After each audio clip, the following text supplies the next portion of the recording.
Baik, pertama-tama bismillahirrahmanirrahim. Assalamualaikum warahmatullahi wabarakatuh. Perkenalkan, nama saya Ardian A. Dano Muhammad Ali.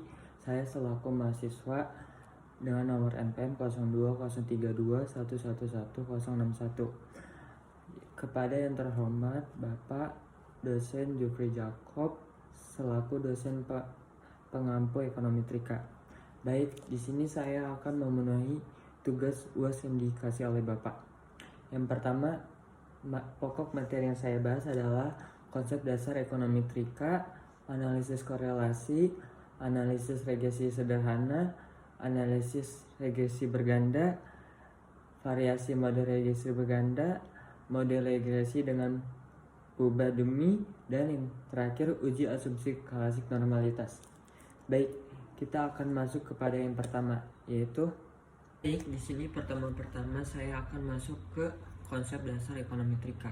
Yang pertama saya akan membahas pengertian ekonomi Trika. Apa yang dimaksud dengan ekonomi Trika? Ekonomi Trika adalah suatu ilmu dan seni di dalam penggunaan dan pengembangan metode matematik statistik untuk mengestimasi hubungan antar variabel yang direposisikan oleh teori ekonomi dari data yang ada. Ekonomi Trika juga membahas aplikasi metode statistika dalam ilmu ekonomi Juanda. Pada tahun 2009, ekonomi Trika membahas penggunaan metode statistika atau matematika dalam menjelaskan sistem atau perilaku ekonomi, atau penggunaan model statistik dalam menjelaskan sistem, masalah, atau perilaku ekonomi. Ekonomi Trika merupakan ilmu tentang pengukuran aktivitas ekonomi dengan menggunakan berbagai bidang ilmu yang terdiri dari teori ekonomi, matematika ekonomi, statistika ekonomi dengan tujuan untuk melakukan analisis fenomena ekonomi. Istilah ekonomi Trika pertama kali diperkenalkan pada tahun 1926 oleh seorang pakar ekonomi dan statistika dari bangsa Norwegia yang bernama Ragnar Fritz. Kata ekonomi Trika terdiri dari dua kata yang berasal dari bahasa Yunani yang jika diterjemahkan ke dalam bahasa Inggris menjadi ekonomi dan measure. Kata ekonomi berarti kegiatan manusia untuk mencukupi kebutuhannya melalui usaha, pengorbanan sumber daya yang seefisien dan seefektif mungkin untuk mendapatkan tujuan yang seoptimal mungkin. Kata measure berarti pengukuran. Dengan demikian, ekonomi Trika berarti suatu pengukuran atas kegiatan-kegiatan ekonomi. Ekonomi Trika juga bersifat multidisiplin, yaitu seperti contohnya statistika, teori ekonomi, ekonomi Trika, komputansi, dan matematika. Bisa kita lihat contohnya di sini ya. Tentang data, dilihat dari sifat pengukurannya, scalability dapat diklasifikasikan menjadi A. Nominal adalah data yang bersifat kuantitatif di mana setiap klasifikasi tidak memiliki arti urutan. B. Ordinal adalah data yang bersifat kualitatif di mana setiap kualifikasi memiliki arti urutan. C. Interval adalah data yang bersifat kuantitatif atau numeris, namun tidak memiliki nilai nol absolut sehingga rasio antara data tidak memiliki arti. D. Rasio adalah data yang bersifat kuantitatif yang memiliki nilai nol absolut. Ditinjau dari cara pengambilan datanya. A.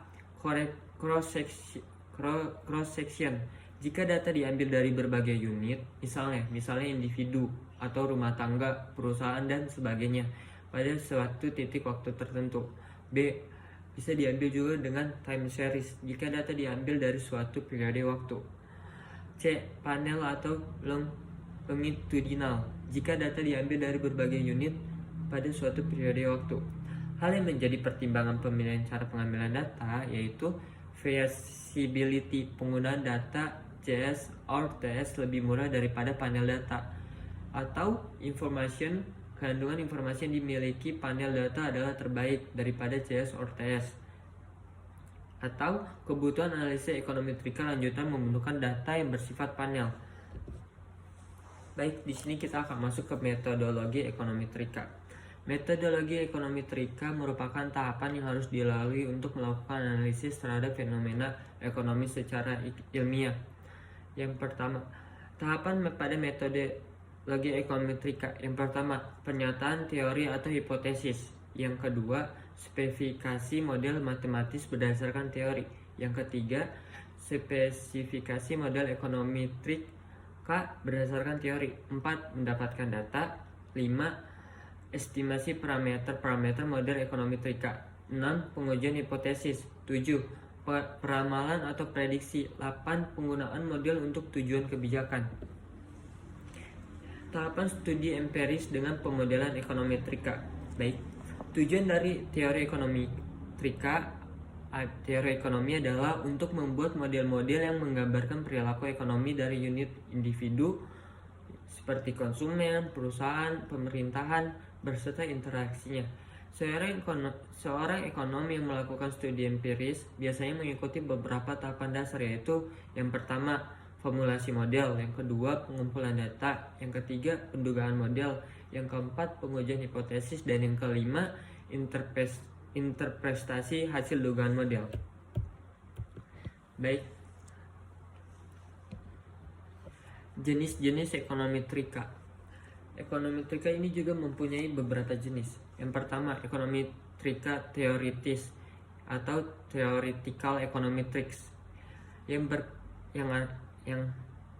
adalah berkenaan dengan pengembangan metode-metode pengukuran yang cocok untuk mengukur hubungan ekonomi menggunakan model ekonomi trika. Yang kedua, ekonomi terapan atau applied econometrics. Ekonomi trika terapan berkenaan dengan penggunaan metode ekonomi trika yang telah lebih dulu dikembangkan atau dihasilkan oleh ekonomi trika teoritis. Ekonomi trika juga mempunyai beberapa pola hubungan. Yang pertama, hubungan langsung, hubungan tidak langsung. Yang ketiga, hubungan aditif atau hubungan multiplikatif. Yang selanjutnya, hubungan saling ketergantungan dan hubungan semu. Baik, kita akan masuk ke analisis korelasi antar dua peubah. Untuk menganalisis atau mengukur keratan hubungan linear antara dua peubah matriks skala interval, peneliti sering menggunakan koefisien korelasi. Besaran koefisien korelasi tidak harus menggambarkan hubungan sebab akibat antara dua peubah, tapi semata-mata menggambarkan keterkaitan linear antar peubah. Koefisien korelasi sebenarnya dari data populasi sering dinotasikan dengan P, sedangkan dugaan koefisien korelasi yang dihitung dari data contoh sering dinotasikan dengan R dan nilainya berkisar antara min 1 dan 1 dalam kurung min 1 kurang lebih dari R dan kurang lebih dari 1 tutup kurung. Nilai R yang mendekati 1 atau min 1 menunjukkan semakin erat hubungan linear antar kedua peubah tersebut. Nilai R yang mendekati 0 menggambarkan hubungan kedua peubah tersebut tidak linear. Kelemahan koefisien korelasi adalah korelasi koefisien juga mempunyai kelemahan. Yang pertama yaitu sangat peka terhadap nilai pencilan. Yang kedua, tidak dapat mendeteksi hubungan non-linear.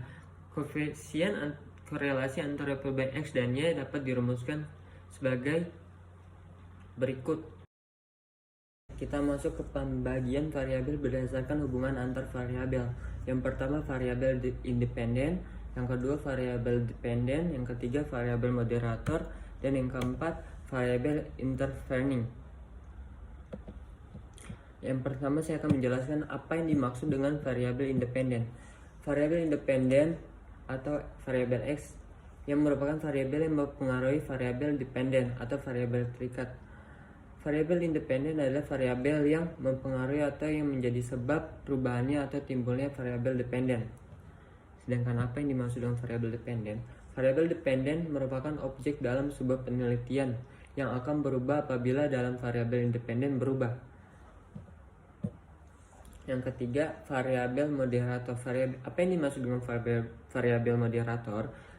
Variabel moderator bisa berbentuk kualitatif atau kuantitatif yang mempengaruhi hubungan antara variabel dependen dan independen dalam konsep korelasi. Variabel moderator ada variabel ketiga yang mempengaruhi kedua korelasi dua variabel tersebut. Kita akan masuk ke skala dan pengukuran. Skala ini terdapat beberapa skala. Yang pertama yaitu skala Likert. Apa yang dimaksud dengan skala Likert? Yaitu digunakan untuk mengukur tanggapan atau respons terhadap seseorang tentang objek sosial. Yang kedua, skala Goodman.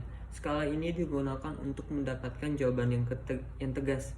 Yang ketiga, skala semantik diferensial. Skala ini diciptakan oleh Osgood. Skala ini digunakan untuk mengukur sikat tidak dalam bentuk pilihan ganda atau checklist, tapi tersusun dari sebuah garis kontinum. Yang keempat, skala rating. Data yang diperoleh adalah data kuantitatif yang kemudian ditransformasikan menjadi data kualitatif. 4 tingkat skala pengukuran dalam ekonometrika, yaitu yang pertama skala nominal, skala yang hanya digunakan untuk memberikan kategori saja.